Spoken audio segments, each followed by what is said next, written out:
34ª Festa da Fogueira acontece no próximo dia 29 aqui no Parque Central José Rossi Adame. Diversas atrações e entre elas também a 12ª edição do Festival Caçanjurê da Canção. Aqui ao meu lado o prefeito Alencar Mendes e aqui do outro lado a fogueira. Já tudo pronto, prefeito. Montagem das estruturas, aquela emoção que toma conta da gente aí na semana que antecede a festa, né? E a gente fica muito feliz de proporcionar esses eventos para a comunidade. A gente vê que isso aí já é uma grande tradição, 34ª edição da Festa da Fogueira, e essa grande parceria com a Rádio Caçanjurê, fazer com que esse evento ele seja em conjunto com o Festival Caçanjurê da Canção, tem tudo a ver, e a gente sabe o quanto isso traz um sucesso, quanto isso traz pessoas, o quanto a gente faz a integração das escolas, primeiro as apresentações infantis que a gente vai ter, as apresentações também das nossas oficinas culturais, e aí depois tem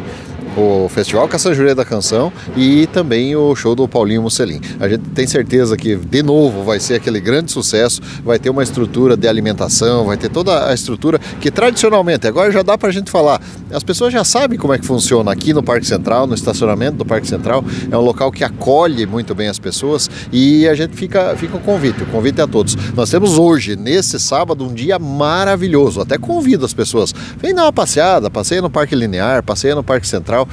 já vê essa montagem das estruturas, e a nossa torcida é para que esteja um dia como hoje, no próximo sábado, convidando todo mundo para vir aqui e se divertir com a gente.